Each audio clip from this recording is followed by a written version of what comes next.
أعوذ بالله من الشيطان الرجيم.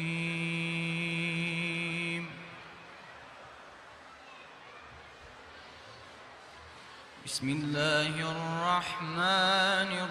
الرحيم.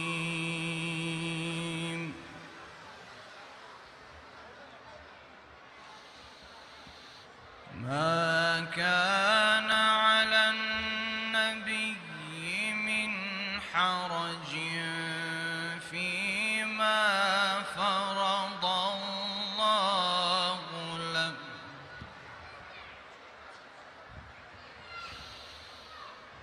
سنة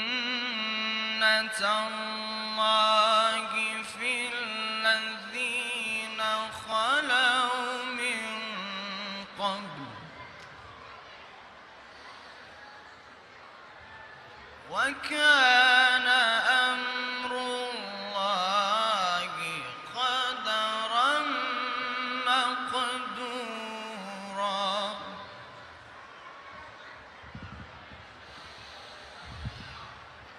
الذين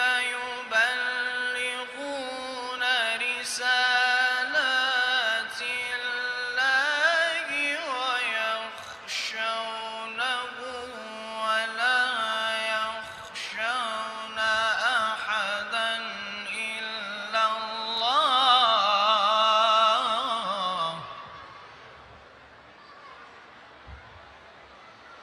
وكفى بالله حسيبا.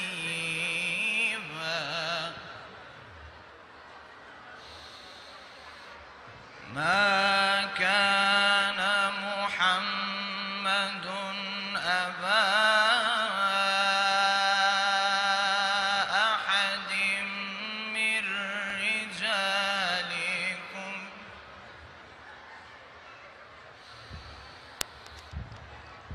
ولكن رسول الله وخاتم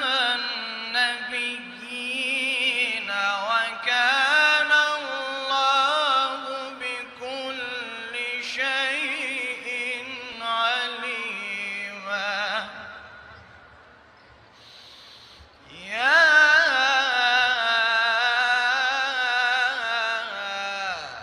أيها الذين آمنوا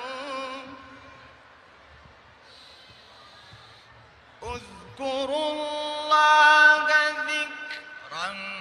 كثيرا وسبحوه بكرة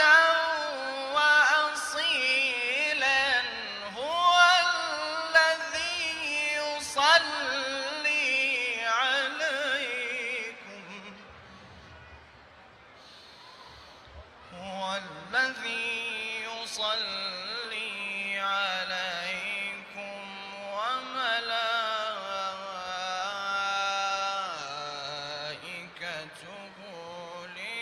ليخرجكم من الظلمات إلى النور،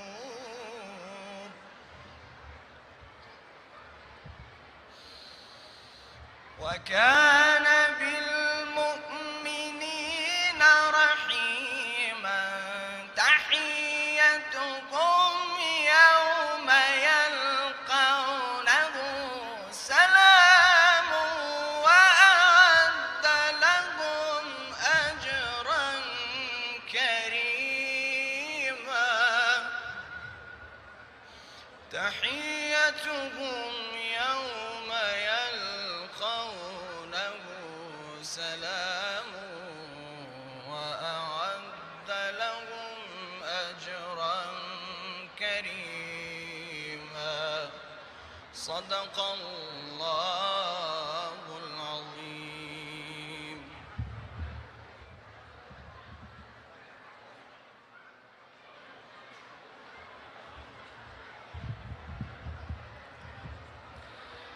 بسم الله الرحمن الرحيم. ئامادەبوانی بەڕێز، هاوڵاتیانی خۆشەویست، دەنگدەران و سەرخەرانی لیستی 104 کۆمەڵی ئیسلامی، بینەران و بیسەران، السلام عليكم ورحمة الله وبركاته. کۆمەڵی ئیسلامی کوردستان وەک پارتێکی سیاسی ئیسلامی کوردستانی خزمەتکردن بە دین و ژینی کۆمەڵگەی کوردی بە ئەرچێکی شەرعی و ئاینی سەرشانی خۆی دەزانێت و کارکردنی کۆمەڵ لە ناو کۆمەڵگەدا واجبێکی دینیە و بەشێکە لە چاکە و کارکردن بۆ گەشەدان بە ئاینی پیرۆزی ئیسلام و بڵاوکردنەوەی پەروەردەیەکی ئیسلامی ڕەسەن کە سەرچاوەکەی بەختەوەری کۆمەڵگایە. کۆمەڵی ئیسلامی هەڵقوڵاوی ناو خەڵک و جەماوەر و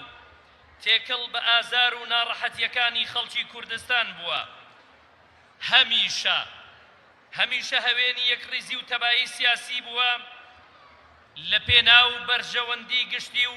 خواستەکانی جەماوەردا چاوپۆشی لە مافەکانی خۆی کردووە و بەرژەوەندی باڵاکانی گەلی کوردی خستۆتە پێش بەرژەوەندی حەزبیەکانی خۆیەوە. بۆ ئەوەش لەبەرەی خەڵک و جەماوەرە و داکۆجیکاری ئازادی و ماف و داواکانی خەڵکی کوردستانە. وەک لە مادەی دووەم لە پەیڕەوی نێوخۆی کۆمەڵی ئیسلامی داهاتووە کە کۆمەڵی ئیسلامی بۆ چەسپاندنی مافەڕەواکانی گەلی کوردستان تێدەکۆشێ، بۆ جێبەجێکردنی خواستە ڕەواکانی خەڵکی کوردستانیش بە پێی پێویستی قۆناغ و سەردەمەکە هەنگاوی ناوە. بۆیە لە 4 ساڵی ڕابردوودا کرۆکی کاری کۆمەڵ بەرژەوەندی هاوڵاتیانی کوردستان بووە و ئەمەشی لەبەر چاو گرتووە وەک بنەمای دووەم پاش ڕەزامەندی خوای گەورە. لایەنێکی تری جیامەندی کۆمەڵی ئیسلامی ئەوەیە کە لە هەموو قۆناغ و وێزگەکانی ژیان و هەڵوێستەکانیدا بۆ خەڵک و لە پێناو خەڵک و لە بەرەی خەڵک و جەماوەردا بووە. لەو پێناوەشدا و لەسەر پێداگری لەسەر هەڵوێستەکانی باجی گەورەی داوە. ئەوەش پێویستی بوونی کۆمەڵی ئیسلامی بە کردداری پشتڕاست دەکاتەوە. دوای تێکچوونی پەیوەندیەکانی حکوومەتی هەرێم و ناوەند و بڕانی بودجێ هەرێم، فراکسیۆنی کۆمەڵی ئیسلامی لە بەغدا بەردەوام هەوڵی بێوچانی داوە بۆ جێکردنەوەی پشکی لە 170 بودجێ هەرێم لە میزانیەی ساڵانەی حکوومەتی هەرێمی فیدراڵدا کە خۆشبەختانە لە چەند ساڵی ڕابردوودا توانیان ئەو ڕێژەی کە پشکی هەرێمە لە یاسایی بودجەدا جێگیری بکەن. بەڵام بەداخەوە حکوومەتی هەرێمی کوردستان بە پاساوی ئابووری سربەخۆ و دەستکەوتنی بڕەپارەی زیاتر پابەند نەبوو بە یاسای بودجەوە کە 2000 سیاسەتی نەوتی و ئابووری سربەخۆی کوردستان شکستی گەورەی هێنا و ئەنجامەکەشی بەزیان بۆ خەڵکی کوردستان و بە سیستمی بەناو پاشەکەوت و نیو موچە و چارەگە موچە کۆتایی هات. لە ئێستاشدا کۆمەڵی ئیسلامی بە لیستی 104 و بە ژمارەیە کاندیدی دڵسۆز و بەتواناوە بەشداری هەڵبژارنەکانی ئەنجومەنی نوێنەرانی عێراق دەکا کە بڕیارە لە 12ی 5ی 2018 لە ناوەوە و دەرەوەی وڵات بەڕێوە بچێ. لیستی 104 کۆمەڵی ئیسلامی هیواخوازە دەنگدەرانی بە ئەمەک لە بەردەم سندوقەکانی دەنگدان هەڵوێستە مەردانە و نیشتیمانیەکانی کۆمەڵیان لەبیر بێ و دەنگ بە کاندیدەکانی بدەن. تێگڕا بە خێراتنی سەرجەم میوانە ئازیز و خۆشەویستەکان دەکەین بە تایبەت کە سوکاری سەربەرزی شەهیدانی خۆڕاگری حەفدەی شوبات کە لەم کەرنەڤاڵە ئەم ئێوارەیان جوان کرد و جوانتر کردووە و لەگەڵمان ئامادەن زۆر بەخێر بێن سەرچاوان. ئێستاش ئێوە و مارشی لیستی 104.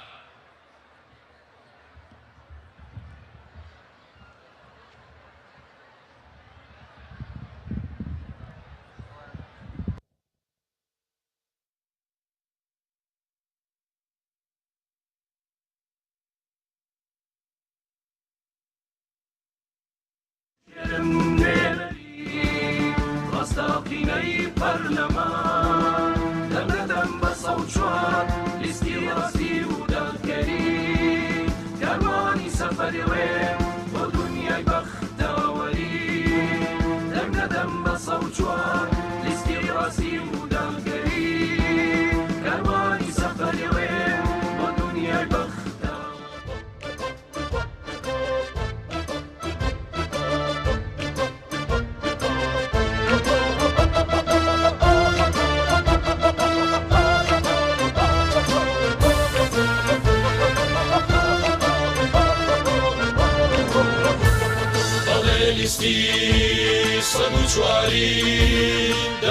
ڕەنگی کوردەوارین لەگەڵ خەڵکو خەمی خاچین لەگەڵ بەشنی باوەڕێکی ڕاست و پاچی بەڵێ لیستی 104 دەنگ و ڕەنگی کوردەوارین لەگەڵ خەڵکو خەمی خاچین لەگەڵ بەشنی باوەڕێکی ڕاست و پاچی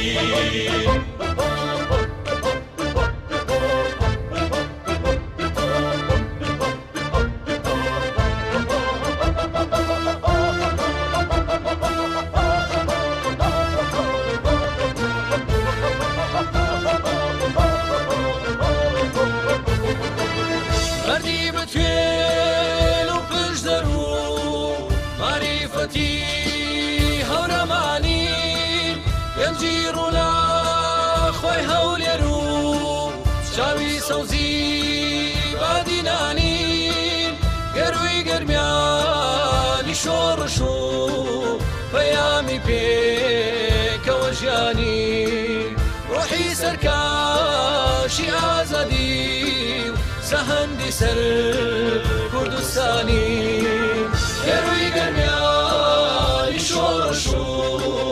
پەیامی پێکەوە ژیانی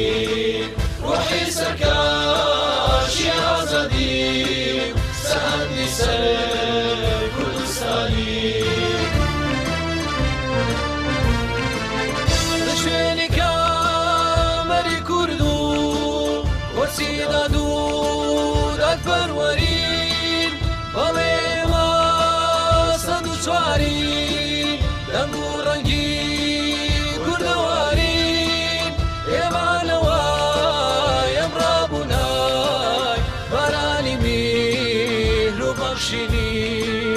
دەستی کار و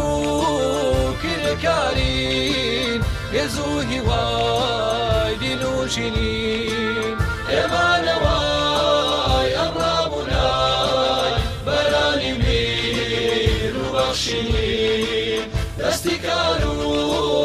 کرێکارین هێز و هیوای دین و ژینین دەنگی دلێری سلێمانی بابا گوڕگوڕی باوەڕی بێزاری سێبی قازین و تۆڵەی عوماری خاوەری هاواری ئەحمەد موختار و دەخیلی ئەحمەدی خانی پێشمەرگەی دەست بەدەست بێژ و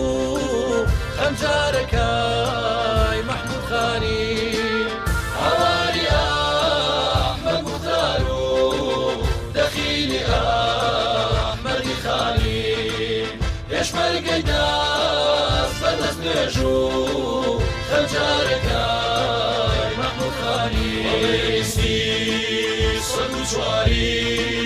دەنگ و ڕەنگی کوردەواری لەگەڵ خەڵکو خەمی خاچین لەگەڵ بەشنی باوەڕێکی ڕاست و پاچی بەڵێ لیستی 104 دەنگ و ڕەنگی کوردەواری لەگەڵ خەڵکو خەمی خاچین لەگەڵ بەشنی باوەڕێکی ڕاست و پاچی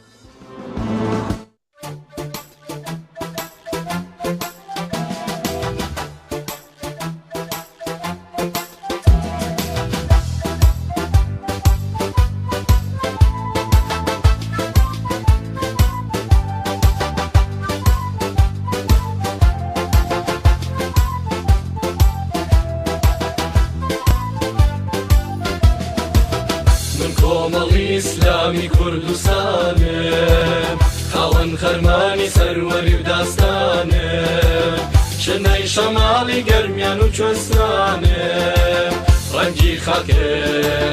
پەیامی شەهیدانێ من کۆمەڵی ئیسلامی کوردستانێ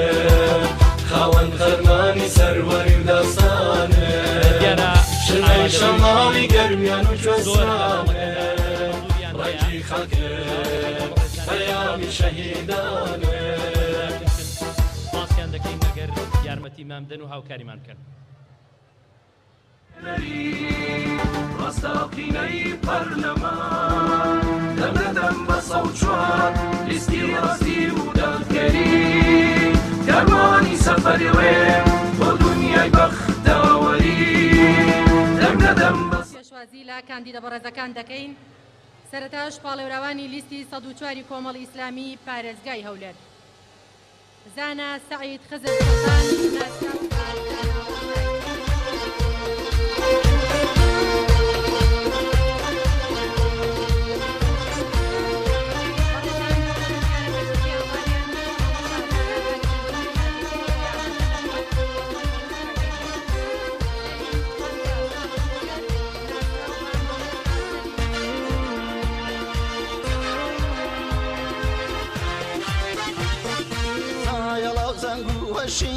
نراوي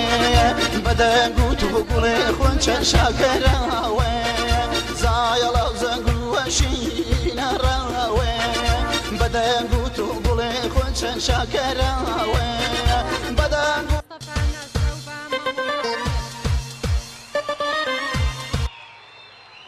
دڵشاد ئەحمەد شەریف ئەحمەد ناسراو بە مامۆستا دڵشاد. باڵێوراوانی لیستی 104 کۆمەڵی ئیسلامی پارێزگای سلێمانی ئەحمەد حەمە ڕەشید ئەحمەد محەممەد ناسراو بە مامۆستا ئەحمەدی حاجی ڕەشید. دارا محەممەد ئەمین سەعید مەحموود ناسراو بە مامۆستا دارا. يلا وزنقوشي نراوي بدا قوت وقولي خونش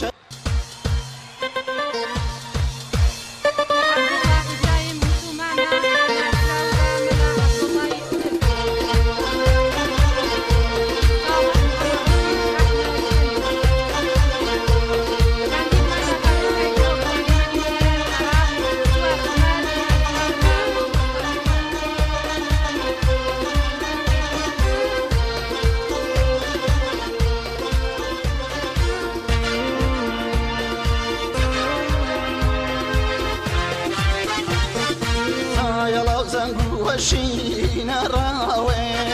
بدا قوت وقولي خونش شاكراوي زايلا وزنقوشي نراوي بدا قوت وقولي خونش شاكراوي بدا قوت وهار مشق تهميلو بدا قوت ريحانه وبيبون مزيو بدا قوت وهار مشق تهميلو بدا قوت ريحانه وبيبون مزيو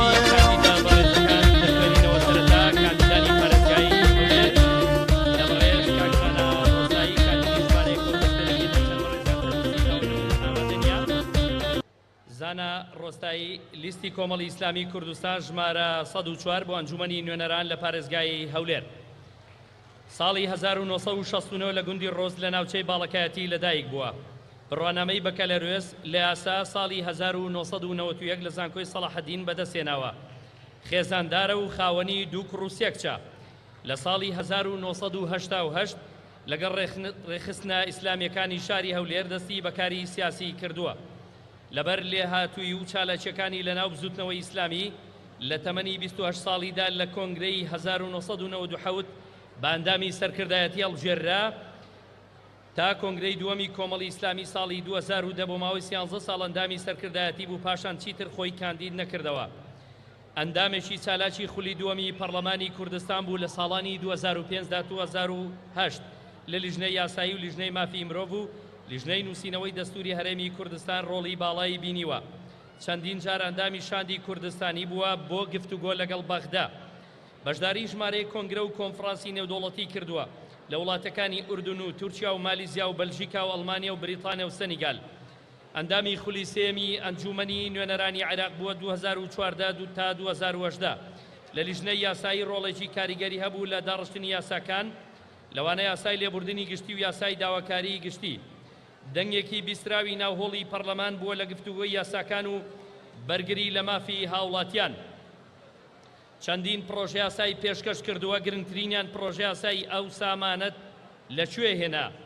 دەنگێکی ئازایی بینراو و بیستراوی ناو میدیای عەرەبی و کوردی بووە و هەڵگری گوتارێکی نیشتیمانی و ئینسانی میان ڕەو بووە و بەردەوام داکۆچی کار بۆ لە هەژاران و ستەمدیدەکان و گوزەران و ژیانی خەڵک. لەدەیان بەرنامەی تەلەڤیزیۆنی و ڕادیۆیی لە کەناڵە ناوخۆی و ئاسمانیەکانی کوردی و عەرەبی وەکو سیاسەتمەدارێکی ئیسلامی و یاساناسێک و چاودێرێکی سیاسی بەشداری کردووە. شارەزایی باشیان هەیە لە زمانی عەرەبی بۆ قسەکردن و نووسین و خوێندنەوە. ئەزموونی زیاتر لە 29 ساڵی ناوکاری سیاسی و شارەزایی 25 ساڵیان لە کاری یاسایی، 4 ساڵ لە خولی دووەمی پەرلەمانی کوردستان و 4 ساڵی خولی سێمی ئەنجومەنی نوێنەرانی عێراق ئەو فاکتەرانن کەوا لە بەڕێز زانان ڕۆستایی دەکەن کاندیدێکی بەهێزی کۆمەڵی ئیسلامی بێت بۆ ئەنجومەنی نوێنەرانی عێراق.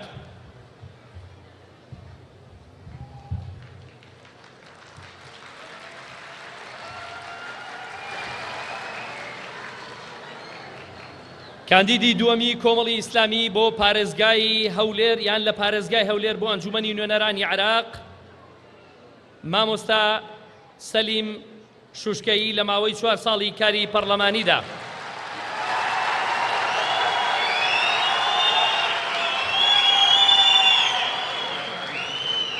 ناوی سەلیم هەمزە ساڵح ناسراوە بە مامۆستا مەلا سەلیم شوشکەیی. لە کۆتایی ساڵی 1976 لە گوندی شوشکەی بناری کۆسرەتی سەر بە پارێزگای سلێمانی لەدایک بووە. لە ساڵی 2002 بڕوانامەی مەلایەتی لە زانستای ئیسلامیەکان لە شاری هەولێر پێبەخشراوە. لە ساڵی 2007 کۆلێژی زانستای ئیسلامیەکانی زانکۆی سەلاحەددینی تەواو کردووە. ماوەی 14 ساڵ وتاربێژ بۆ وەگێچێک لە وتاربێژە بەرهەڵسکارە ڕەخنەگرەکان ناسراوە و چەندین وتار و کۆڕ و سیمینار و بەرنامەی تەلەڤیزیۆنی لە سەرتاسەری کوردستان بڵاو بۆتەوە. لە ساڵی 2009 بە ئەندامی سەرکردایەتی یەکێتی زانایانی ئاینی ئیسلامی کوردستان هەڵبژێراوە. لە چەندین خولی ڕاهێنان لە بوارە جیاوازەکانی ڕۆشنبیری، فکری، سیاسی، ئابووری و زمان بەڕێوەبردن لە ناو و دەرەی وڵات بەشداری کردووە. لە ساڵی 2013 بڕوانامەی ماستەری لە بواری شەریعە و یاسا بە پلەی نایاب بەدەستێناوە. جگە لە زمانی عەرەبی لە 2 پەیمانگای بەریتانی بۆ فێربوونی زمانی ئینگلیزی خوێندوویەتی. لە ساڵی 2014 بە ئەندامی ئەنجومەنی نوێنەرانی عێراق هەڵبژێراوە، یەکەمی سەر لیستەکەی و پارێزگای هەولێر بووە.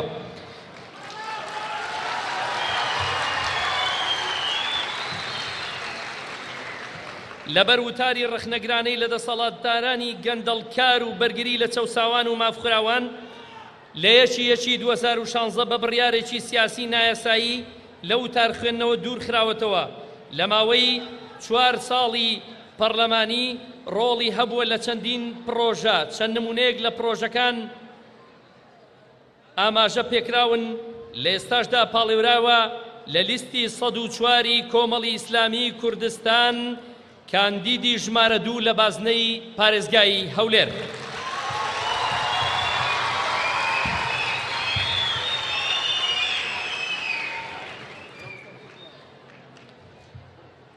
کاندیدی ژمارە 3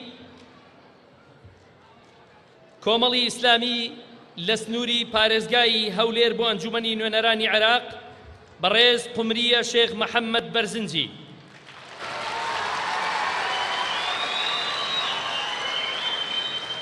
لە بەرواری یەکی 1970 لە بنەماڵەیەکی ئاین و نیشتیمان پەروەر لەدایک بووە. بڕوانامەی بەکەلۆریۆسی لە ئەدەبی کوردیدا و لە زانکۆی سلێمانی بەدەستێناوە.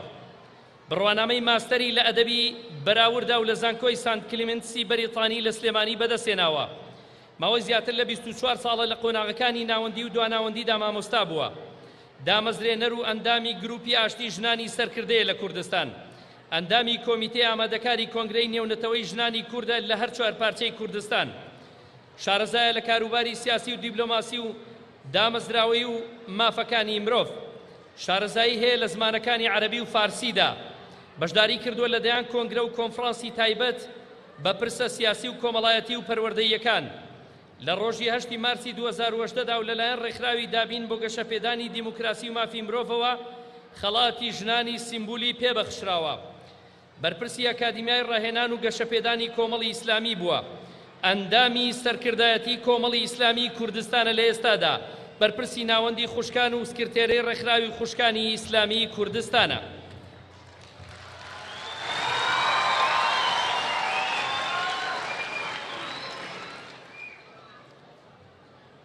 کاندیدی ژمارە 4 کۆمەڵی ئیسلامی کوردستان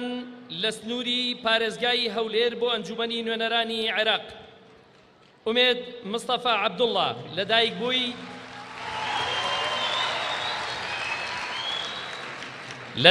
ساڵی 1973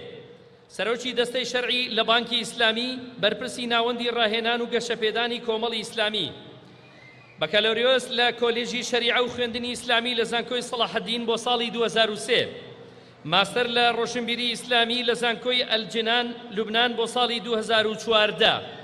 قوتابی دکتۆرە لە ئابووری ئیسلامی لە دوا قۆناغیدایە بەکالۆریۆس لە یاسا لە زانکۆی ئەلحەدبا لە مووسڵ بۆ ساڵی 2012 ماستەر لە مافی مرۆڤ و یاسای نێودوڵەتی لە زانکۆی ئەلجینان لوبنان لە دوا قۆناغیدایە ماستەر لە پەروەردەی ئیسلامی لە زانکۆی سانت کلیمەنسی جیهانی خاوەنی ئەلئیجازەت العیلمیەیە لە بواری فقه و شەریعەتدا ڕاهێنەری باوەڕپێکراو لە ئەکادیمیای جیهانی کەنەدی شارەزایی و پسپۆڕی لە بوارەکانی گەشەپێدانی مرۆیی لە ڕووی زانستی و ئەکادیمیەوە مافی مرۆڤ ڕێخستن و کاری دامەزراوەیی هونەری سەرکردایەتی کار و چالاکیەکانی بەشداریکردن لە دەیان سیمینار لە ناوخۆ و دەرەوەی وڵات لە بوارەکانی ڕۆشنبیری سیاسی و دیبلۆماسی نووسین و بڵاوکردنەوەی دەیان بابەتی ئیداری و گەشەپێدانی مرۆیی و بابەتەکانی هەڵبژاردن و ڕامیاری لە گۆڤار و ڕۆژنامەکان.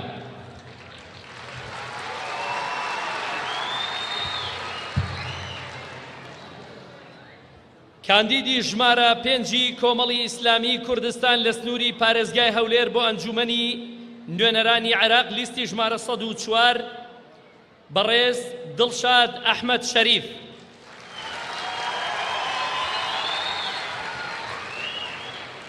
ناسراو بە دڵشاد گەڵاڵی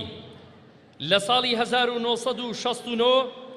لە گوندی گۆمەشین سەر بە قەزای کۆیە سەر بە پارێزگای هەولێر لەدایک بووە. بڕوانامەی ماستەری هەیە لە ئابووری و دارایی نێودەوڵەتی زمانەکانی دایک عەرەبی و ئینگلیزی بەباشی دەزانێت بەهرەمەندە لە بواری ئابووری و بواری سیاسی و کارجێڕی و نەخشە و پلان و چارەسەری کێشە کارجێڕیەکان و بواری بازرگانی و یاسا بازرگانیەکان بڕیاردەری بەشی کارجێڕی دەستگاکانی گەشتیاری لە پەیمانگای تەکنیکی کۆیە.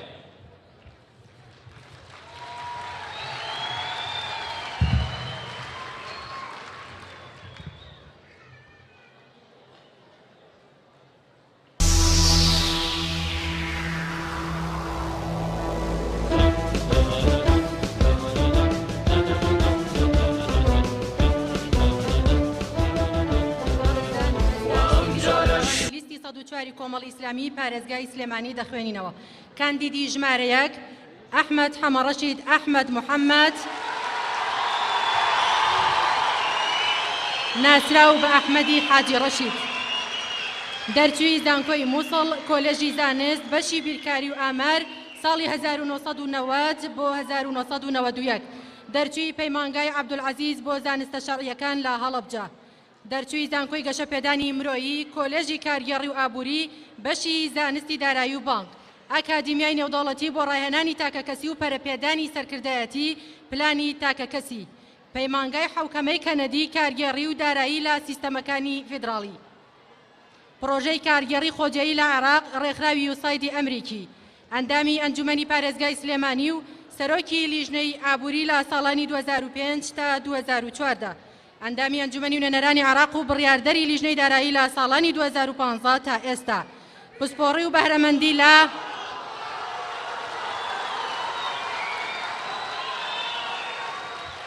پسپۆڕی و بەهرەمەندی لە بودجەی گشتی دەوڵەت بودجەی خێزانی پلانی استراتیجی پلانی تاکەکەزی مرکزیت و لامەرکەزیەت هەیە.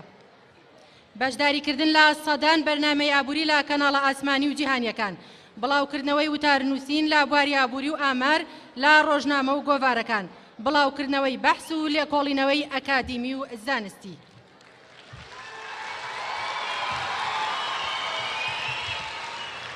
کاندیدی ژمارە 2 دارا محەممەد ئەمین سەعید لە ساڵی 1960 لە ساڵی 1960 لە گوندی قامیژ ناوچەی شارباژێڕی سەر بە پارێزگای سلێمانی لە خێزانێکی مەلازادە و کورتپەروەر لەدایک بووە. کاندیدی ژمارە 2 لیستی کۆمەڵی ئیسلامی کوردستان ژمارە 104. بڕوانامەکان بەکالۆریۆز لە شەریعەتی ئیسلامی زانکۆی بەغدا ساڵی 1990، ماستەر لە مافی مرۆڤ لە وڵاتی لوبنان ساڵی 2013، خوێندکاری دکتۆرایە لە زانکۆی سلێمانی، بڕوانامەی زمانی ئینگلیزی لە کۆلێجی ئەڵفاکز لە بەریتانیا. کار و پیشەی یەکەم وەزیری ژینگە بۆ لە هەرێمی کوردستان لە ساڵی 2006 تا 2010، دامەزراندنی وەزارەتی ژینگە و فەرمانگەکان لە پارێزگاکانی هەرێم، شارەزا لە یاساکانی ژینگە و سەرپەرشتی نووسینی ڕەژنووسی یاسای ژمارە 8 ساڵی 2008 پاراستن و چاکردنی ژینگەی هەرێمی کوردستانی کردووە و پاشان پەرلەمانی کوردستانی پەسەند کردووە. ئەندامی مەکتەبی سیاسی بزوتنەوەی یەکبوونی ئیسلامی بووە لە ساڵی 1999 تا 2000، ئەندامی سەرکردایەتی کۆمەڵی ئیسلامی بووە لە سەرەتای ڕاگەیاندنیەوە تا ساڵی 2015، ئەندامی کۆنگرەی نیشتیمانی عێراقی INC بووە لە ساڵی 1999 تا 2003.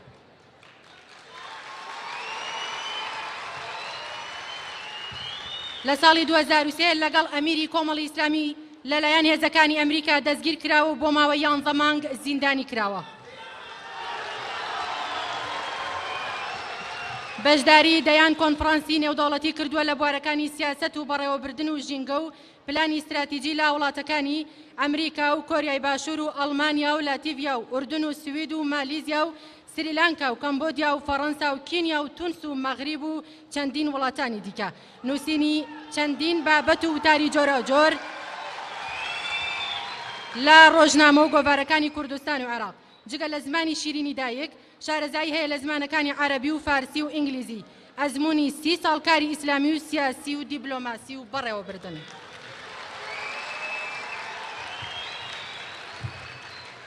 کاندیدی ژمارە 3 ئاشتی عەبدوڵڵا مەحموود ناسراو بە ئاشتی مامۆستا مەلا عەبدوڵڵا چوارتایی.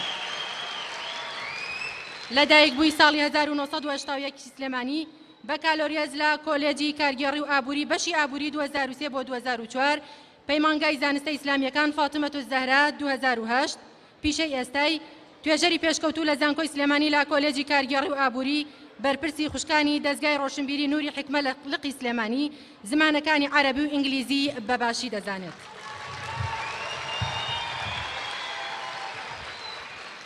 کاندیدی ژمارە 4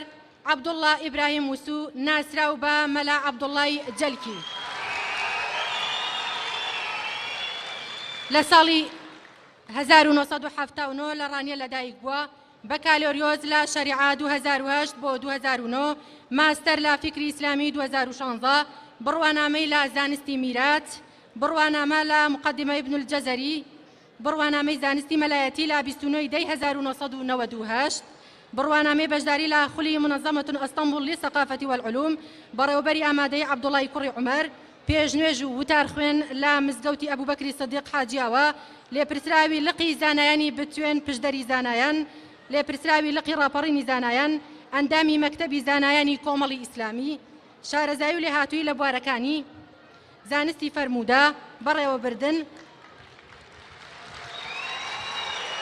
فیکری ئیسلامی و فقه و شریعەت و پلانی استراتیجی کەسی.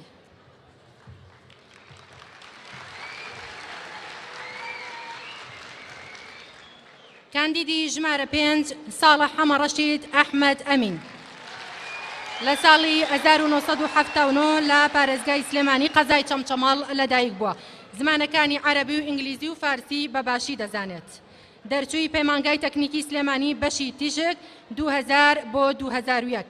دەرچووی کۆلێژی ئیمام عەزەمی زانکۆی کەرکووک بەشی فقه و ئوسوڵ 2013 بۆ 2014، بڕوانامەی پەرەپێدان، ڕاهێنەری پەرەپێدانی مرۆیی لە ناوەندی جیهانی کەنەدی بۆ پەرەپێدانی مرۆیی 2014 ڕاهێنانی پیشەیی لە زانکۆی تۆبنگن ئەڵمانیا نەخۆشخانەی کورونا 2012 ئەکادیمیای نێودەوڵەتی بۆ ڕاهێنانی تاک و پێکەیاندنی سەرکردە پلانی استراتیژی تاکەکەسی 2013 ئەکادیمیای عەرەبی بۆ ڕاهێنان و پێگەیاندن ناسینەوەی جۆرەکانی کەسیەتی 2014 کارمەندی تەندروستی وێنەگری تیشک لە نەخۆشخانەی گشتی شەید پێشڕەو لە چەمچەماڵ لە 2003 تا ئێستا بەردەوامە. شارەزایە لە بەڕێوەبردننی دامەزراوە پلانی استراتیژی تاکەکەسی پلانی استراتیژی دامەزراوە ڕاگەیاندن و ڕۆژنامەوانی پەیوەندی سیاسی پەیوەندی نێودەوڵەتی بەڕێوەبردننی تەندروستی کاری پزیشکی وێنەگری تیشک ئامێرەکانی تیشک سیستکان و ئێماڕای.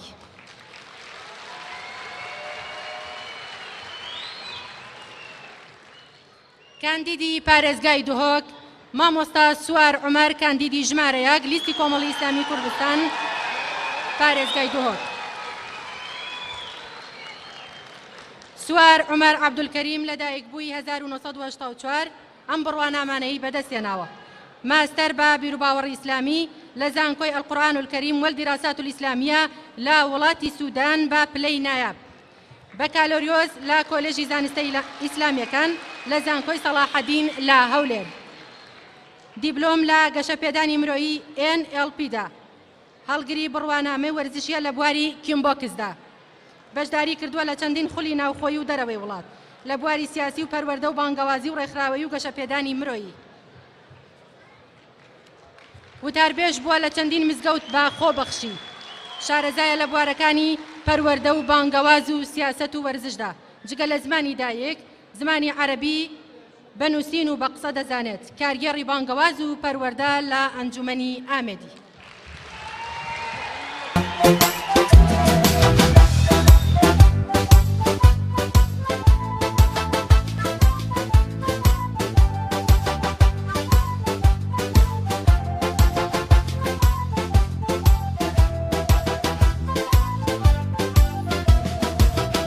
کۆمەڵی ئیسلامی کوردستانم خاوەن خەرمانی سەروەری و داستانم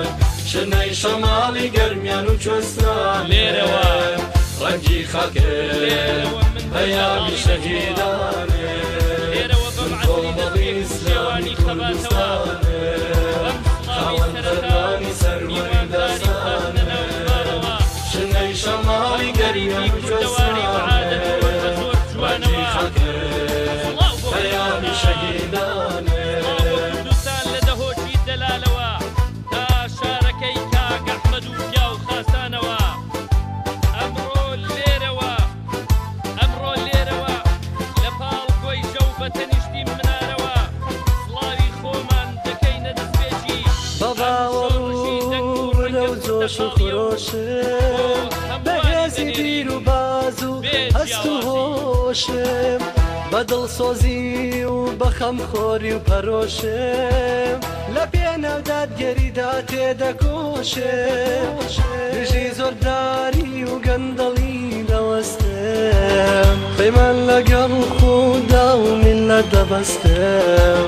قەت لە هەوڵ و خەباتم نەوەستم سەر بەخۆیی کوردستانە مەبەستم. یەکمان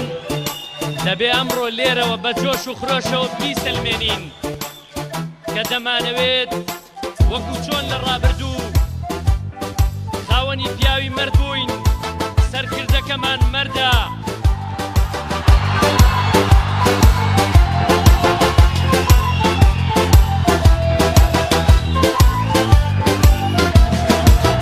من کۆمەڵی ئیسلامی کوردستانم خاوەن خەرمانی سەروەری و داستانم شنەی شەماڵی گەرمیان و کوێستانم نوێنەرەکانمان پەیامی شەهیدانێ ڕەوش بەرزن من شۆڕشی چاکسەری و ئاوەدانی هاوڕێی ڕاستی بە سەلایەتی و جوانی تاڤگەین و لێم خوڕەی کارێزەکانی بۆ نیشتی سمبولی داکۆچیکردن لە مافەکانی خەڵکی کوردستان. ئەمڕۆژ دەنگدان بدەن ئەمڕۆ ژارێکی تر دەیسەلمێنینەوە جەستی لێ دەکەینەوە کە دڵکارێک دەنێرینە پەرلەمان کە سنبولی سێبەری هەموو دنیایە کە سنبولی سێبەری لە هەموو بەغداوەدا دنیایە کۆچیتان لێ دەکەن کەمەرانی میهرەبانی کەمەرانی لە بەغداوە مافەکانتان دەسەسپێنن داکۆچی دەکەن لەو دەستورەی کە چارەنووسی خەڵکی کوردستان و عێراقی پێوە بەسراوە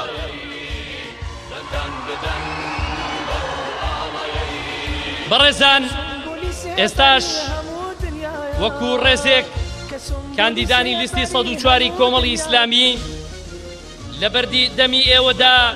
پەیمان بەخوا و بە خەڵکی کوردستان دەدەن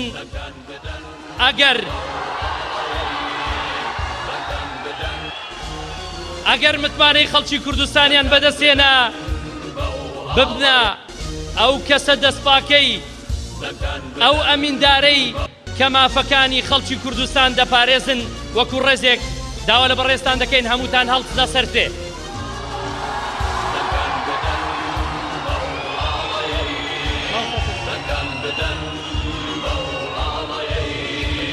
کە سنبولی سێبەری هەموو دنیایە کە سنبولی سێبەری هەموو دنیایە بسم الله الرحمن الرحيم ئێمە پاڵێوراوانی لیستی 104 کۆمەڵی ئیسلامی کوردستان بۆ ئەنجومەنی نوێنەرانی عێراق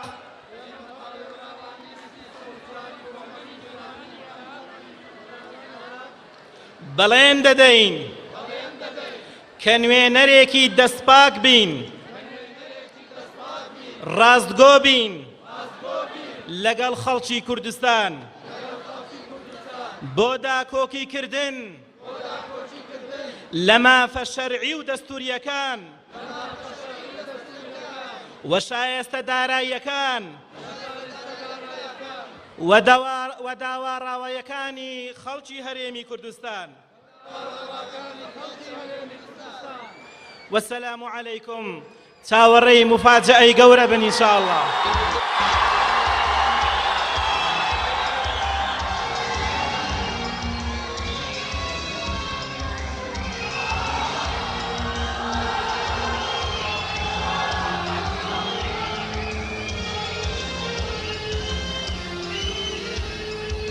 پەیامی لیستی 104 کۆمەڵی ئیسلامی لیستی هەڵوێست و مەردایەتی لەلایەن سۆران عومەرەوە پێشکەش دەکرێت با بفەرمێت.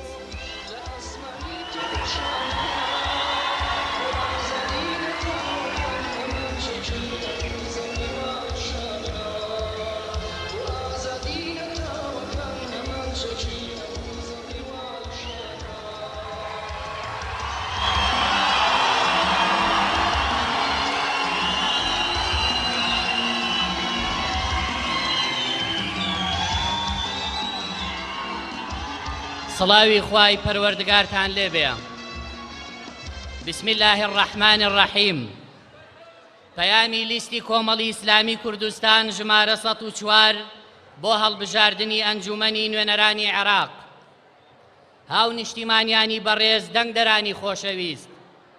ئەمڕۆ عێراق و هەرێمی کوردستان پێکەوە بەرەو ئەنجامدانی پرۆسەیەکی نوێی هەڵبژاردن هەنگاو هەڵدەگرن. ئەویش هەڵبژاردننی ئەندامانی خولی چوارەمی ئەنجومەنی نوێنەرانی عێراقە کەوا بڕیارە لە ڕۆژی 12/5/2018 لە ناوخۆ و دەرەوەی وڵات بەڕێوە بچێت. هەڵبژاردننی ئەنجومەنی نوێنەرانی عێراق لە ڕووی یاسایی و دەستوریەوە بۆ کورد و کوردستانیان تایبەتمەندی و گرنگی خۆی هەیە. ئەم هەڵبژاردنە پەیوەندی بە دۆزی ڕەوای کورد و بارودۆخی سیاسی و دەستوری و ئابووری و جوگرافی و تەواوی مافەنەتەوەییەکانی ئەم گەلەوە هەیە. لەم میانەدا گەلی کورد پێویستی بە هەڵگرتنی کۆمەڵێک هەنگاوی گرنگ و بیۆرانە هەیە. لەلایەک پێویستە هەوڵ و کۆشش بۆ زیادکردن یالانی کەم پارێزگاریکردن لە سەنگ و قورسایی نوێنەرانی کورد لە پەرلەمانی عێراق بدرێت. لەلایەکی دیکەوە پێویستە بەشداریکردنی ئەم جارە لە پرۆسەی دەنگداندا بۆ سزادان و لێسەندنەوەی متمانە بێت لەو حیزب و نوێنەرانەی کە ساڵانێکە بە ناوی گەلی کوردەوە تەنها لە خزمەتی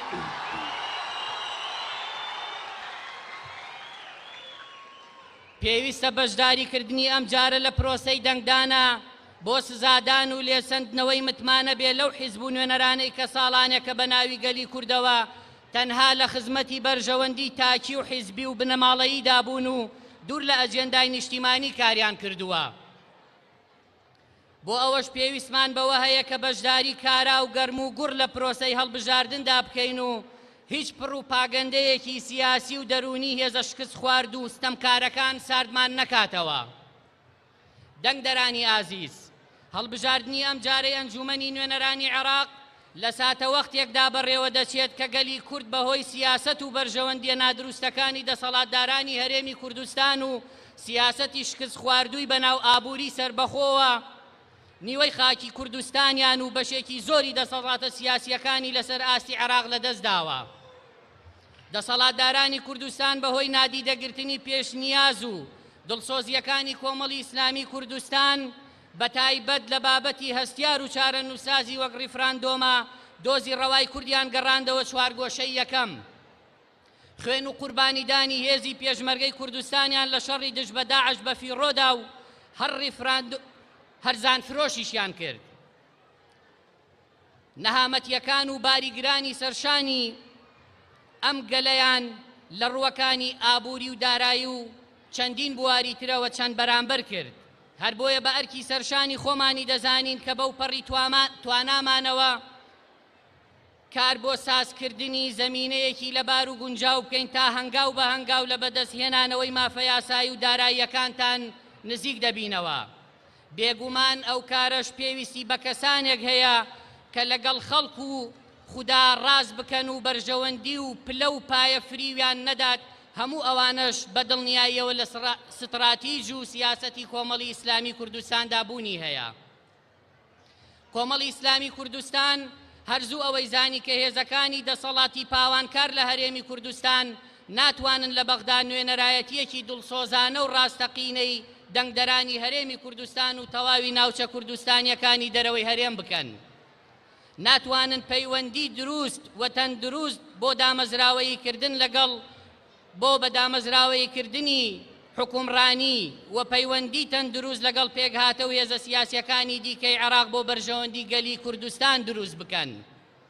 هەر بەو هۆیەشەوە بوو کە کۆمەڵی ئیسلامی ساڵانێکی زۆرە وەکو هێزێکی ئۆپۆزیسیۆن و نەیار بەو سیاسەتە چەوت و ماڵوێران کارانانە دوور لە دەستی نائەمینی گروپ و لایەنە بەرژەوەندی خوازەکان کاری بۆ بنیادنانی ئایندەیەکی باشتر بۆ هەوڵاتیانی هەرێمی کوردستان و ناوچە کوردستانیەکانی دیکە کردووە. دەنگدەرانی خۆشەویست، هاوڵاتیانی بەڕێز، کۆمەڵی ئیسلامی کوردستان وەک هێزێکی دڵسۆز کە هەمیشە لە ناوبەرەی گەلدا خۆی بینیوەتەوە و بە گژی ستەم و تاوانکاریەکانی دەسەڵات ئاچۆتەوە و شەڕی سیاسی و یاسایی و مەدەنی لەسەر قوت و بژێوی ژیانتان کردووە. چاوەڕوانی لە ئێوەی بەڕێز و هاونیشتیمانیانی دیکەی کوردستان ئەوەیە کە متمانە و دەنگی خۆتانی پێ بدەن تا بەشدار و پاڵپشتمان بن بۆ جێڕانەوەی مافە خوراوەکانتان و بە سزاگەیاندنی گەندەڵکاران. لەگەڵمان بن بۆ جێڕانەوەی شکۆی نیشتیمانەکەمان کە لە دوای پرۆسەی ڕیفراندۆمەوە لەکەدار بووە. داوا لە هێزەکانی پێشمەرگەی کوردستان، تەواوی ئەندامانی هێزە ئەمنیەکان و دەنگدەرانی تایبەتەکەین کە لە ڕۆژی هەڵبژاردنەکاندا و لە ڕۆژی دەنگداندا بە دەنگدانتان بە لیستی کۆمەڵی ئیسلامی کوردستان تۆڵەی خۆتان لەو لایەنانە بکەنەوە کە خوێن و قوربانیدانی ئێوەیان لە شەڕی داعشدا بە فیڕۆدا و هەر لەگەڵ تەواو بوونی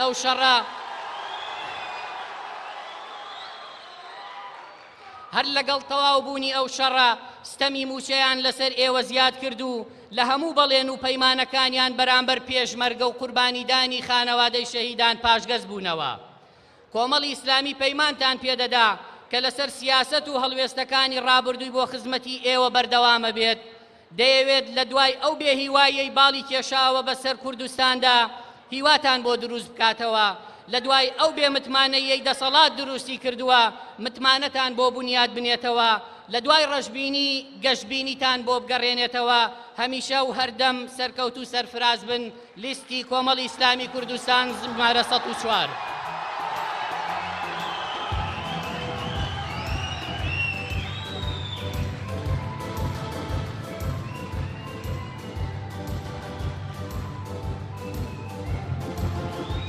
دەمانەوێت جۆش و خرۆشی ئێوە زۆر زۆر بەگەرمی ببینین. چەپڵەکانتان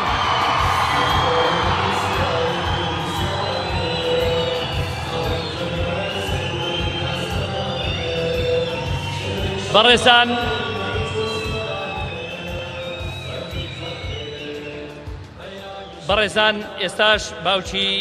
شەهید هەردی بەڕێز کاکشێک فاروق وتێکی کورتان پێشکەش دەکات بە ناوی بنەماڵەی شەهیدانی حەفدەی شوبات و ڕۆژانی دوایی با فەرموێ.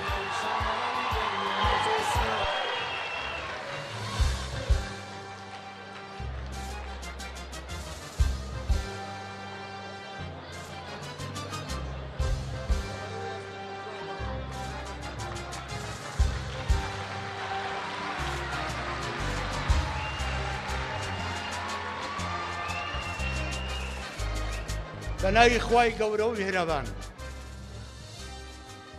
زۆر خۆشحاڵم بەبینتان. جەرگم بڕاوە 27 ساڵە خۆم و میلەتەکەم لە قورچەقیون و لە ناو قڕاوین. هیوادارم ئەم کەلیمە قسانیمتان لەبیر بێت. دەنگ دەران ئەو کەسانە هەڵبژێرن کە سبەی نییە لە بەغایە دیفاعتان لێ بکەن، لەو قوڕاوە دەرمان بکەن.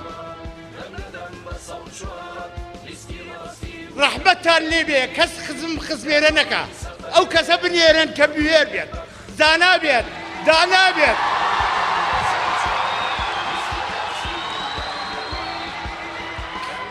کە بتوانێ دیفاع لەو هەموو ڕەش و ڕوتە بکە.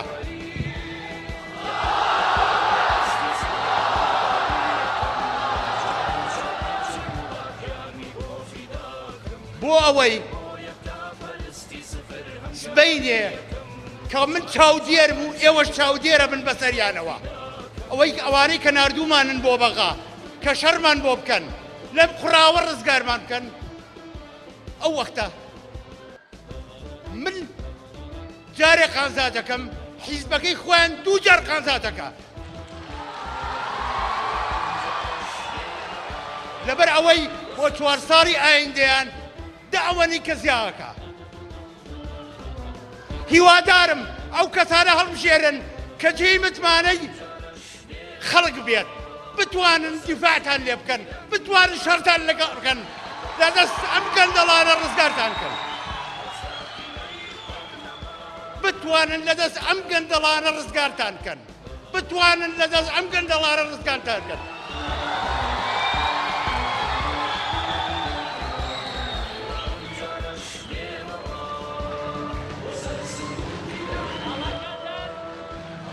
ئاڵا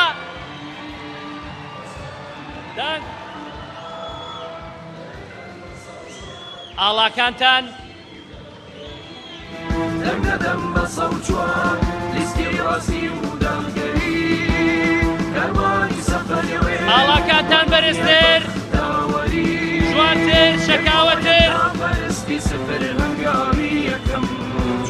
شانازی دەکەین بە پەرچەمەکەمان. ئێمە لە ژێرە و پەرچەمەدا بەڵێنمان داوە ڕاستگۆ بین، دەست پاک بین، پاک بین، بوێر بین.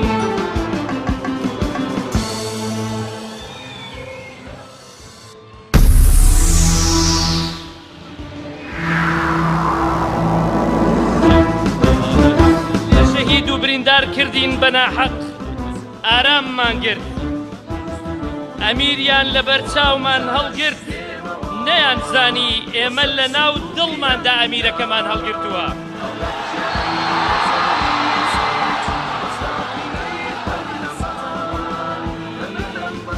ئەمیریان لەبەر چاومان هەڵگرت، نەیان زانی ئێمە لە ناو دڵماندا هەڵمان گرتووە. دیسان ئاراممان گرت، سەرکردایەتیان پەڕاگەندە کردین، دەیانیان لێ خستینە زیندانەوە بە تۆمەتی ناڕەوە. بۆ هەموو ئەمانە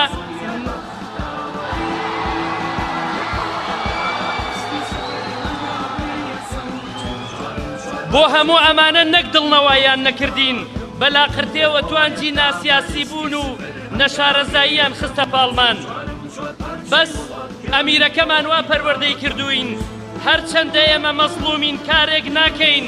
بە زاڵم بێنە ئەژمار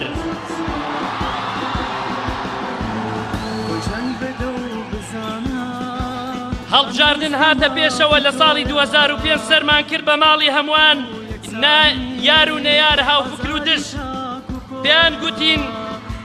پێیان گوتین لاپەڕێ ئێوە هەڵدرایەوە تەواو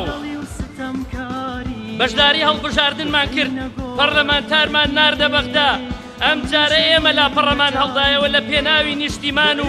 بۆ پاراستنی هاو هەڵوێستی لایەنەکان نوێنەری کۆمەڵمان خستە ژێر فەرمانی فراکسیۆنی کوردستانی تاکە نوێنەری کورد لە ئەنجومەنی نوێنەرانی عێراق کە ڕفێنرا و تیرۆر کرا شەهید مامۆستا محەممەد سەنگاوی بوو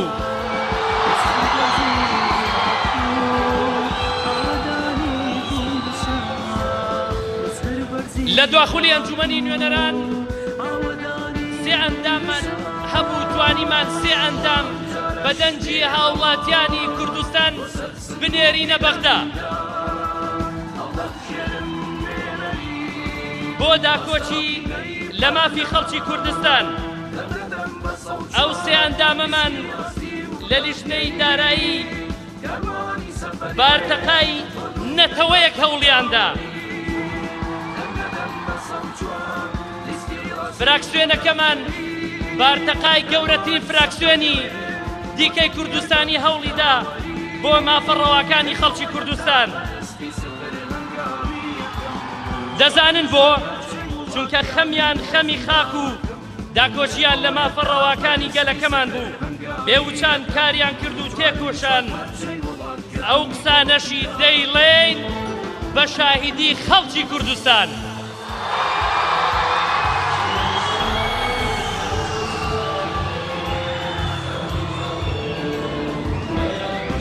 ئێستاش گوێ دەگرین لە وتاری سەرکردەکەمان ئەمیرەکەمان پیاوی مرد پیاوی مرد پیاوی مرد پیاوی مرد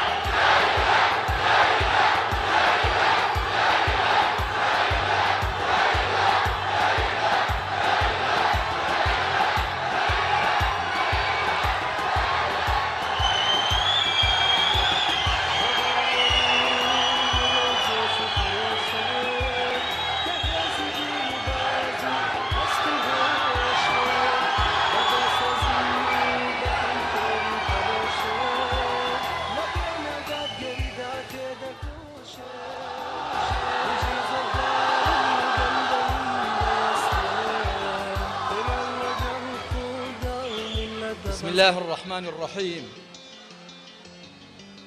الحمد لله وصلى الله تعالى وسلم وبارك على رسول الله محمد وآله المهتدين بهداه من الصحب والأزواج والقرابة والتابعين لهم بإحسان إلى يوم اللقاء بخير هاتني هم لا يقدكم ما مستايان رشبياني محترم برايان وخشكاني عزيز هەموو لایەک بەخێر بێن خۆشحاڵتان کردین لە پشت ئێوەشەوە سەڵاو و ڕێز و حورمەتم ئاراستەی هەموو خەڵکی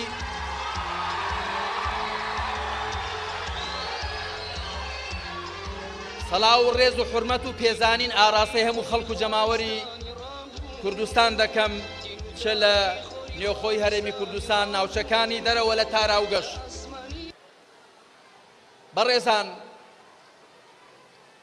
ئێمە بەرەو پرۆسەیەکی گرنگ دەچین لە عێراقدا کە بریتیە لە هەڵبژاردنی ئەنجومەنی نوێنەران لە زۆربەی وڵاتاندا دەسەڵاتی یاسادانان یەکەمین و گرنگترین دەسەڵاتە لەوێوە خەڵک و جەماوەر یا بەڕێی ڕاستدا دەبردرێن و بەختەوەر دەکرێن لە دنیادا سەرفراز دەبن لە دوا ڕۆژدا یا بە لە ڕێدا دەبردرێن لە دنیادا تووشی ژینتاڵی و لە دوا ڕۆژیدا تووشی ڕۆژڕەشی دێن. ئەوەی کە من دەمەوێ عەرزی ئێوەی بەڕێز و خۆشەویستی بکەم ئامادەبوانی ئەم کۆڕە جەماوەریەوە لە پشت ئێوەشەوە خەڵک و جەماوەری کوردستان ئەوەیە یەکەم هەڵبژاردنی نوێنەران و بەرپرسان لەلایەن خەڵک و جەماوەرەوە بەرجەستەکردنی یەکێکە لە بنەما و بنەڕەتەکانی ئیسلام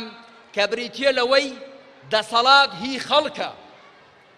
دەسەڵات ئەمانەتی خەڵکە، دەبێ ئەو خەڵک و جەماوەرە بە کەسانێکی شایستەی بسپێرێت. خوای پەروەردگار کە دەفەرمێت و ئەمڕهم شوورا بەینەهم، ئەو هەڵبژاردنانەی کە ئەنجام دەدرێن بزانن کە ئەوە بەرجەستەکردنی ئەو ئاەتە مبارەکەیە.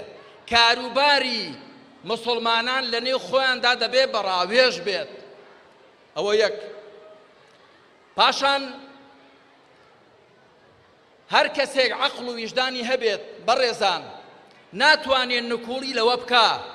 کە چ لەسەر ئاستی عێراق چ لەسەر ئاستی هەرێمی کوردستان ئێمە دەستەویەخەین لەگەڵ کۆمەڵێک قەیران و تەنگژەی گورچک بڕدا. گۆڕانکاری و پاکسازی و چاکسازیش لە خۆمانەوە دەبێت سەرچاوە بگرێت. خوا دەفەرمێت ئین الله لا یغەیر ما بقوم حتى یغەیروا ما بأنفسهم. خوا واقع هیچ کۆمەلگایەک ناگۆڕێ تاکو ئەوان خۆیان نەگۆڕن. دەبێ خۆمان بڕیار دەین کە چی دی قبوڵ نەکەین کەسانێک نوێنەر و بەرپرسی ئێمە بن کە خۆپەرست و دنیاویست بن، لە بازنەی ئەنانیەتدا بخولێنەوە نەک لە بازنەی ڕازیکردنی خوا و خزمەتکردنی خەڵک و جەماوەردا.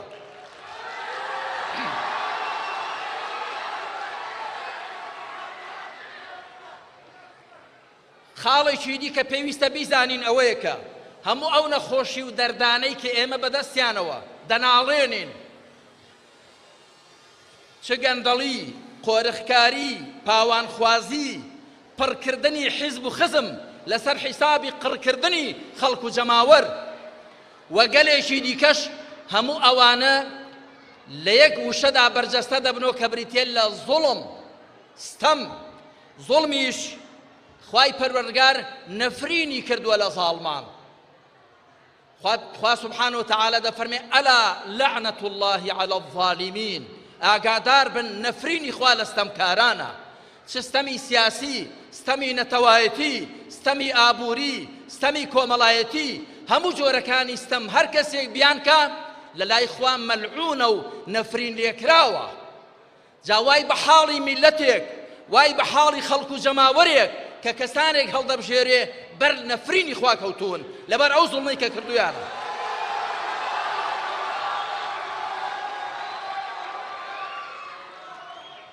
خوا سبحانه وتعالى دەفەرمێت لا ينال عهد الظالمين. پەیمانی من ستەمکاران ناگرێتەوە. لە وەڵامی ئیبراهیمدا عليه الصلاة والسلام کە خوا فەرموویت إني جاعلك للناس إماما، تۆ دەکەم بە پێشەوا بۆ خەڵک. ئیبراهیم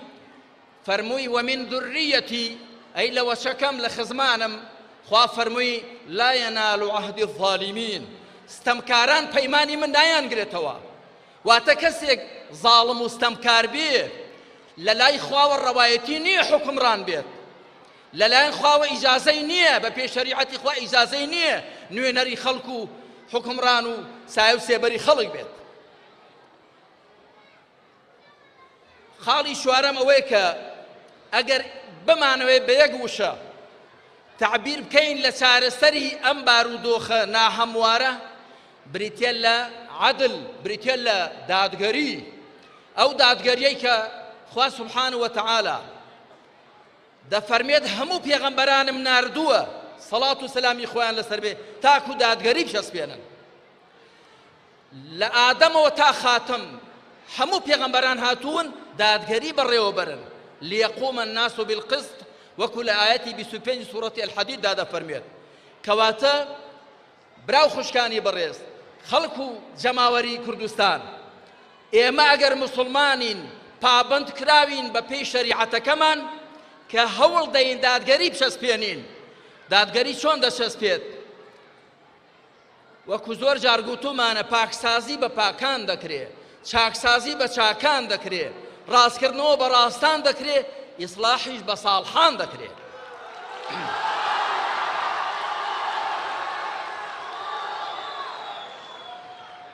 ئێمە وەکو میلەتێکی مسلمان ملزەم کراوین بەدەست خۆمان نییە دەبێت لەگەڵ عەدڵ دابین دژی زوڵم بین لەگەڵ مەزلوم دابین دژی ستەمکار بین ئەگەر وانەکەین خوا سبحانه وتعالى هەڕەشەی گەورەی لێ کردووین کە هەر کەسێک زوڵم کە نەفرینی لێکراوە ئەوەی کە لەگەڵ زاڵمانیش بێ بە ئاگری زاڵمانەوە دەسووتێ وەکو خوا دەفەرمێت ولا تركنوا إلى الذين ظلموا ولا تركنوا إلى الذين ظلموا فتمسكم النار بلاي ظالمان دا مچن لسایەی ظالمان دا مبن لەگەڵیان دا هاوکار و دەستبارگر مەبن ئەگەرنە ئاگرتان توش دێ ئەو ئاگرە چ لە دوا ڕۆژدا چ لە دنیاشدا هەر کەسێک لەگەڵ زاڵمدا بێ بە ئاگری زاڵمەکە دەسووتێ لە قیامەتێش لەسەر ئەوە سزا دەدرێ خاڵێکی دی کە دەمەوێ لێرە بیڵم لەم مەقامە بەر لەوەی بێمە سەر باسی هەڵبژاردن و ئەنجومەنی نوێنەران و کاندیدەکانمان ئەوەیە کە هەموو ئەو هۆکار و ئامڕازانەی دەبنە مایەی چەسپاندنی دادگەری نەهێشتنی زوڵم و ستەم چینایەتی قڕی و پڕی هەموو ئەو هۆکارانە شەرعەن پێویستە بیان گرینە بەر زانایان دەڵێن لیلوەسائیلی حکم المەقاصد ئامڕازەکان حکمی ئامانجەکانیان هەیە ما لا يتم الواجب إلا به فهو واجب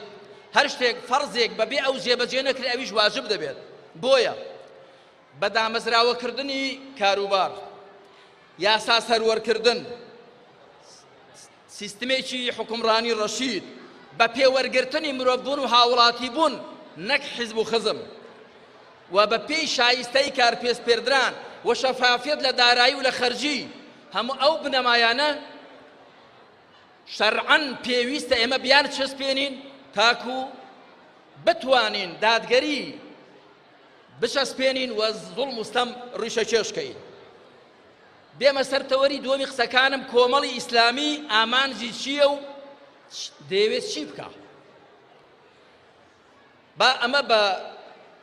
کورتە بەسەرهاتێک دەست پێ بکەم کە دەڵێن کاتی خۆی کە دیواری چین دروست کرا لە ماوەی 100 ساڵدا 3 جار ئەو دیوارە دوژمن زەفەری پێبرد بەسەریدا سەرکەوت دوایی دیارە کاربەدەستانی ئەو وڵاتی چین لیان کۆڵێەوە چۆنە ئەو دیوارە زەفەری پێدەبردرێ کە لیان کۆڵێەوە تەماشایان کرد هەر 3 جارەکە پاسەوان و ئێشکچی دیوارەکە خیانەتیان کردووە لە بەرامبەر پارەدا دیوارەکەیان فرۆشتووە جا شارەزایەک گوتی ئێوە دیواری باشتان دروست کردووە بەڵام پاسەوان و حرەسی باشتان دروست نەکردوون ئێمەی کۆمەڵی ئیسلامی بەڕێزان دەمانەوێت خەڵکی باش پەروەردە بکەین فایدەیەکی با وڵات پڕ بێ لە خێر و بێر فایدەیەکی با پەرلەمانت هەبێ با حکوومەتت هەبێ با هەرچی هەیە چاکە هەت بێ بەڵام کە بەدەستی ئەمینەوە نەبوو بەدەستی پاکەوە نەبوو بایی فلسێکە ئێمە دەمانەوێت کۆمەڵی ئیسلامی دەیەوێت گۆڕانکاری بکەین لە ناخی مرۆڤەکاندا دەمانەوێت خەڵکی باش پەروەردە بکەین تەماشای کاندیدەکانی ئێمە بکەن کە من لە چاو خەڵکێک کە زۆر کاندیدان ڕیز دەکا ڕێزمان بۆ هەموو لایەنێکی سیاسی هەیە بەڵام ئێمە لەگەڵ کەم و پوختی نەک زۆر و بۆر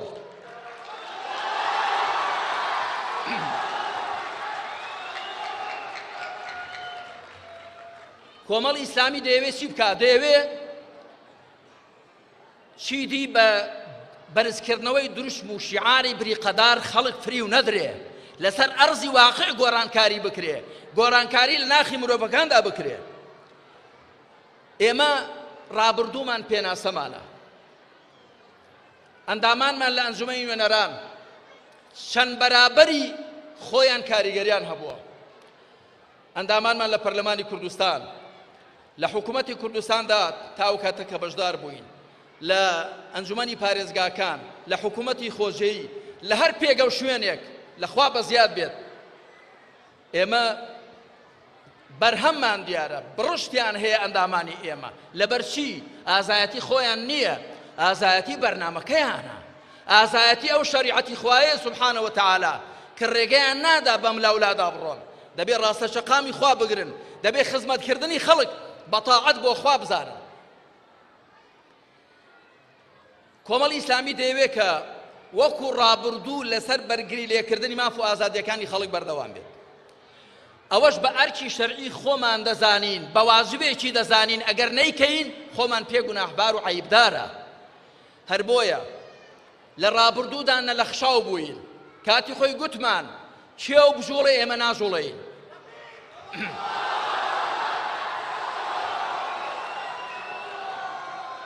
نەشجوڵاین کاتی خۆی گوتمان ئێمە ئەو جۆرە مەعدەنە نین لە ژێر چەکشی لە ژێر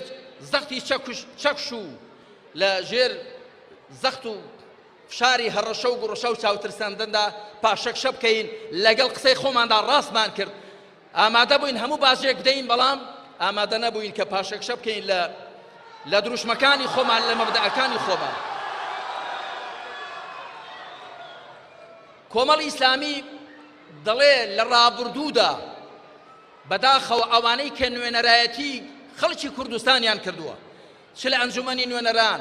چ لە پۆستە حکومیەکاندا بە هەموو ئاستەکانەوە لە ئاستی پێویستدا نەبوون لەبەرچی لەبەرەوە زیاتر خەریکی بەرژەوەندی تاچی و تایبەتی و حیزبی خۆیان بوون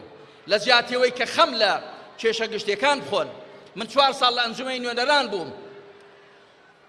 گەلێک قەزیە و کێشەی هەڵواسراومان هەبوون کەس بەلایاندا نەرەچوو لەبەر خۆ دەوڵەمەندکردن و لەبەر سەرگەرمبوون بە ئیستیفادەکردن لە ئیمتیازی ناشەرعی مادی و معنەوی نەیاندا پەڕژایە سەر خەم و کێشەکانی خەڵک و وڵات هەتا بەو شێوە کەڵەکە بوون کە بینیمانە بەخداش نابێ بەو چاوە تەماشای هەرێمی کوردستان کە ژێردەستە کە پاشکۆیە لە پەراوێزدایە ئەگەر عراقێکی یەکگرتوو بێت ئەگەر عراقێکی فیدرال و ئیتحادی اختیاری بێ دەبێ هەرێمی کوردستانیش وەکو باقی شوێنەکانی کە تەماشای بکرێ بەڵێ بەداخەوە هەڵەی کوشندە کراون لەم هەرێمەوە لەلایەن سەرکردایەتی سیاسی هەرێمی کوردستانەوە هەڵەی کوشندە کران یەشێک لە هەڵەکان بریتی بوو لە ڕیفراندۆمە سەخەتەکە کە نیوەی هەرێمی کوردستانی لەدەستدا نیوەکەی دیکەشی بێدەسەڵات کرد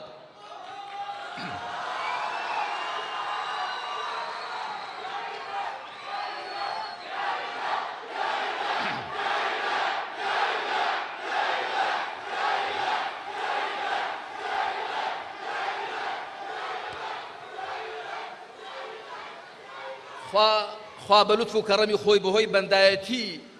بۆ خواوە بەهۆی پابەندیمان بە شەریعەتەوە جوامێری و مەردایەتیمان تێدا زیاد کە هی هەموو لایەک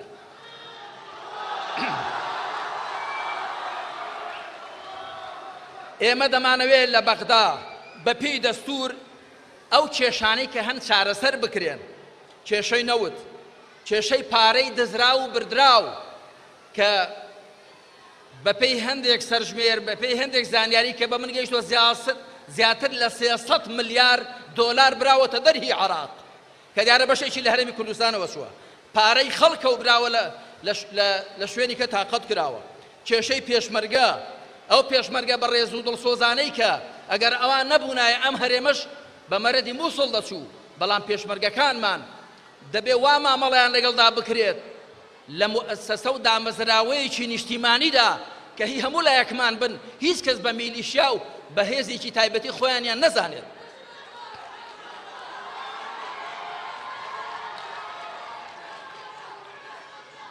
کێشەیەکی دی موشەی کارمەندان پێویستە بە سیستماتیک بکرێت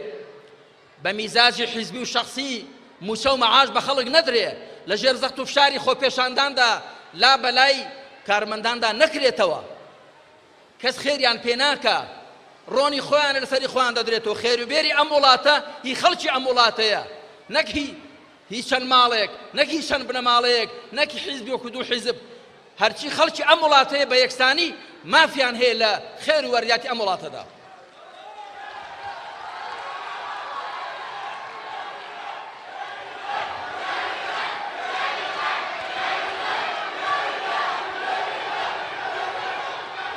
سپاس ئەمجا بێمە سەر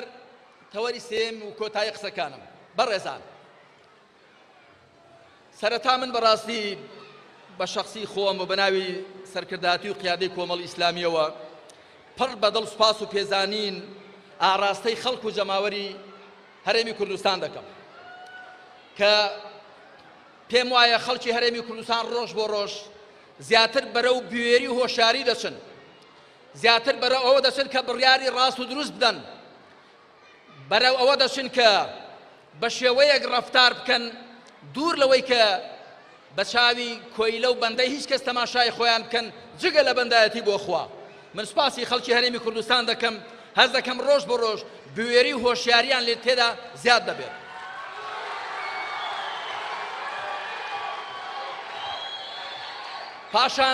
پاشان لێرەوە بە هەموو خەڵکی هەرێمی کوردستان دەڵێم ئێمە وەکو کۆمەڵی ئیسلامی هاتووین تەماشای ڕابردوومان کەن دەزانین ئێمە چێین تەماشای ئەدای ئەنجومەنی نوێنەرانمان بکەن دەزانین کە بڕشت و بەرهەممان چەندە تەماشای پەرلەمانی کوردستانمان بکەن تەماشای ئەدای کاری حکومی و ئەنجومەنی پارێزگاکان و شوێنەکانی کەوکە دەزانین ئێمە چین ئێمە هاتووین ئەوەی کە بەدەستمانەوەیە باوەڕ و متمانەمانە بە بەرنامەکەی خۆمان پاشان سیقە و متمانەمانە بە ئێوە خەڵکی جەماوەر و خەڵکی هەرێمی کوردستان متمانەمان پێتانە کە پشتمان بگرن تاکو دەستمان کراوەتر بێ و بتوانین پاکسازی و چاکسازی چاکتر و زیاتر لەم هەرێمەدا بکەین و لە ئەسڵی عێراق جا بیکەین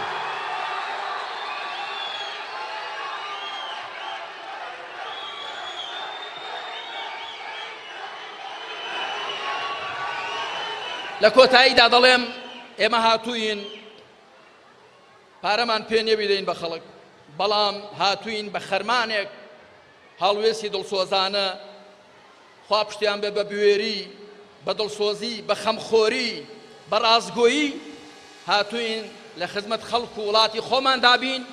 با پشتمان بگرن با هاوکار و دەستبارگرمان بن تاکو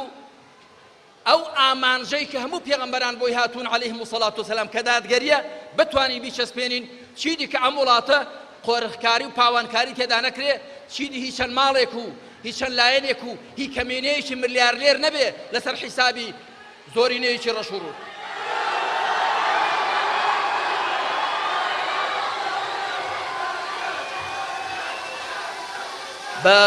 بە کاندیدە بەڕێزەکانیشمان دەڵێم بە خوشک و برایەکان هەر کاتێک متمانەتان پێدرا بەبێ جیاوازی نوێنەری هەموو لایەک بن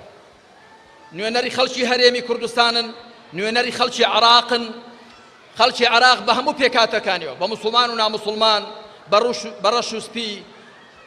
بەبێ جیاوازی دەبێ نوێنەری هەموو لایەک بن لە خزمەت داوا شەرعیەکان و ڕەواکانی هەموو لایەکدا بن و هەتا بۆتان دەکرێ ڕاست و بوێر و ڕون و خۆراگر و پش و درێژ بن و بەرچاوڕوون بن لە ڕێباز و بەرنامەی خۆتاندا ئاگاتان لە خۆتان بێ بە شتێک نەکەن ڕەفتارێکتان لێ نەپشکوێتەوە کە شایستەی ئیسلام و شایستەی ئەو ڕێباز و شەریعەتەی خوا و پێغەمبەری خوا نەبێت سەرکەوتوو بن هەموو لای بەخواتان دەسپێرم والسلام عەلەیکم وەرەحمەتوڵڵاه راسي ودمجري كالواني سفري والدنيا بختاري يبقى يبتغى اسمي سفر همجاري يكم شوار شوار برشي ومكياني وفداكم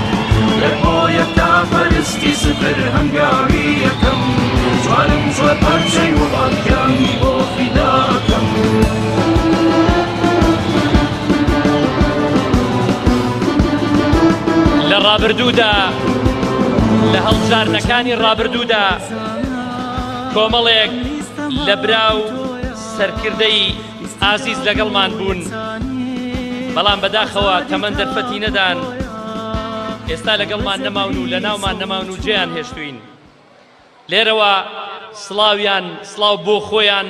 بۆ خانەوادە بەڕێزەکانیان دەنێرین لە سەرویانەوە پێشەوای کۆچکردوو بەڕێز مامۆستا شێخ محەممەد بەرزنجی خوای گەورە دەرەجەی عالی بکات و بەڵێن دەدەین پابەندی ڕێبازی ئەو سەرکردە ئازیزانە ئەو برا ئازیزانەمان بین و پشت بە خوای پەروەردگار ئێمە خەباتەکەی ئەوان کارەکەی ئەوان کە نەیانتوانی تەواوی کەن دەرفەتیان نەبوو ئێمە تەواوی دەکەین ئێمەش نەمانتوانی نەوەکانی ئایندەمان و پشت بەخوا دەیگەێنی نەمەنزڵ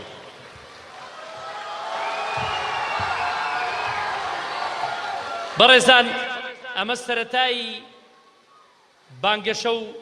ناساندن و دەستپێکی ناساندنی لیستی 104 کۆمەڵی ئیسلامی بوو لە شاری هەڵمەت و قوربانی شاری کاک ئەحمەدی شێخەوە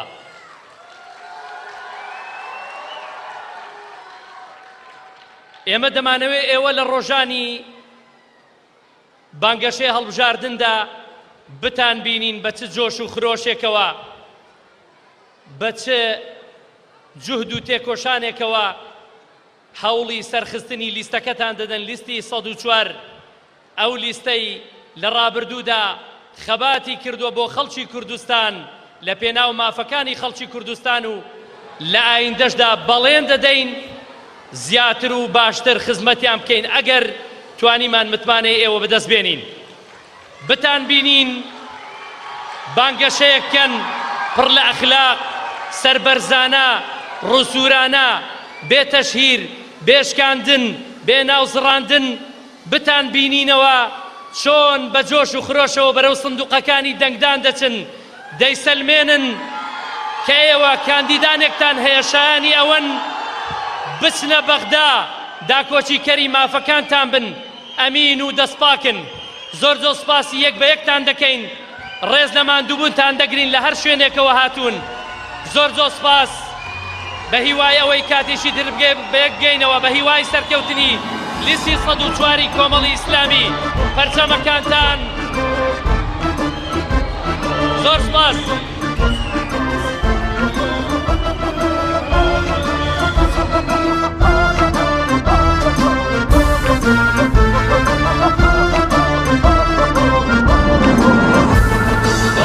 لیستی 104 دەنگ و ڕەنگی کوردەواری لەگەڵ خەڵکو و خەمی خاچی لەگەڵ بەشنی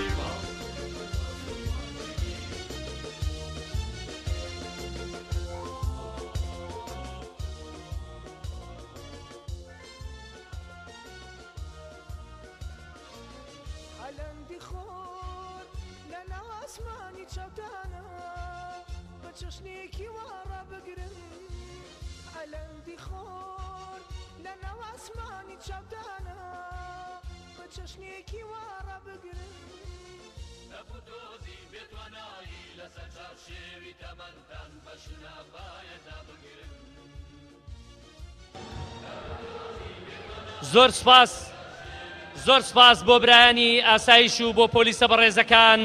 کە ئاسایشی هۆڵەکەیان پاراست ئاسایشی کەرنەڤاڵەکەیان پاراست و زۆر سپاس بۆ چاودێرە بەڕێزەکان و بۆ هەرهەمووتان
بەسکۆی لێت کرد شەودامەخەن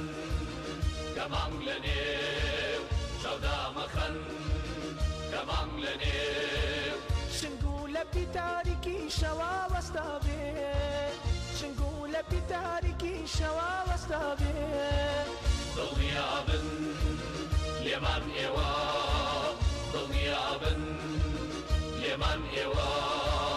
تاکو کۆمەڵ لە لوتکەی بەرزی وەستا بێ تاکو کۆمەڵ لە لوتکەی بەرزی وەستا بێ تۆڵی عوماری خاوەری هەواری ئەحمەد موختار و دەخیلی ئەحمەدی خانی پێشمەرگەی دەست بەدەست نێژ و خەنجارەکەی مەحموود خانی هەواری ئەحمەد موختار و دەخیلی ئەحمەدی خانی پێشمەرگەی دەست بەدەست نێژ و خەنجارەکەی مەحموود خانی ڕێستی سەد و چواری دەنگ و ڕەنگی کوردەواری لەگەڵ خەڵکو خەمی خاچی لەگەڵ بەشنی باوەڕێکی ڕاست و پاچی بەڵێ لیستی سەد و چواری دەنگ و ڕەنگی کوردەواری لەگەڵ خەڵکو خەمی خاچی لەگەڵ بەشنی باوەڕێکی ڕاست و پاچی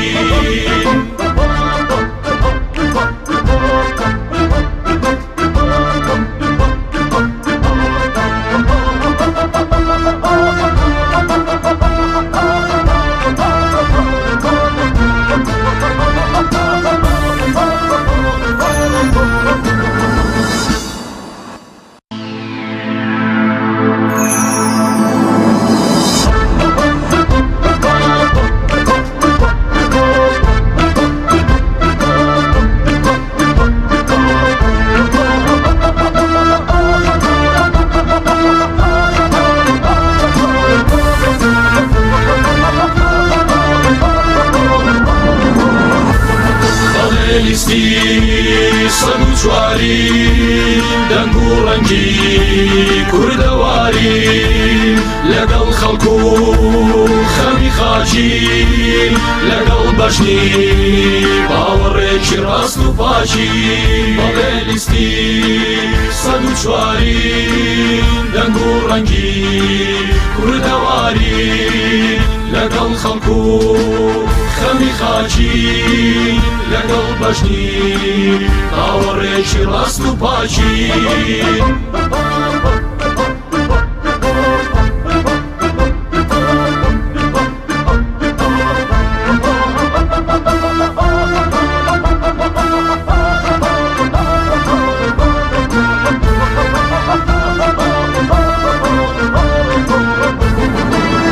مەردی بەتوێن و پشدەر و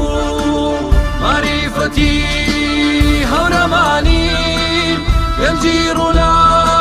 خۆی هەولێر و چاوی سەوزی بادینانی گەروی گەرمیانی شۆڕش و پەیامی پێکەوە ژیانی ڕۆحی سەرکاشی ئازادی سەهەندی سەر کوردستانی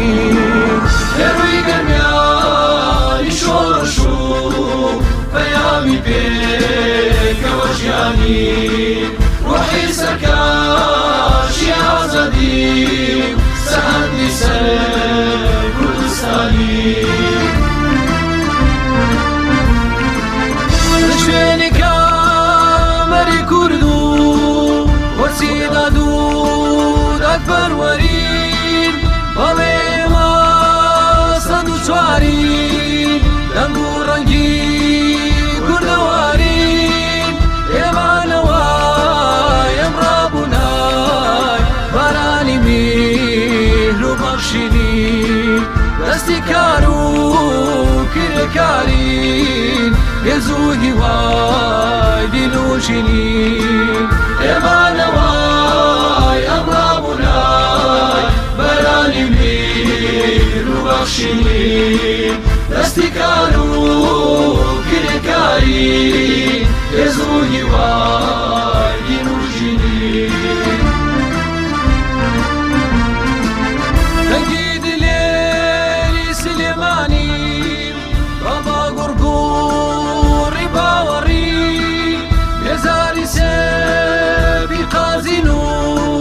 تۆڵەی عوماری خاوەری هەواری ئەحمەد موختار و دەخیلی ئەحمەدی خانی پێشمەرگەی دەست بەدەست بێژ و خەنجارەکەی مەحموود خانی هەواری ئەحمەد موختار و دەخیلی ئەحمەدی خانی پێشمەرگەی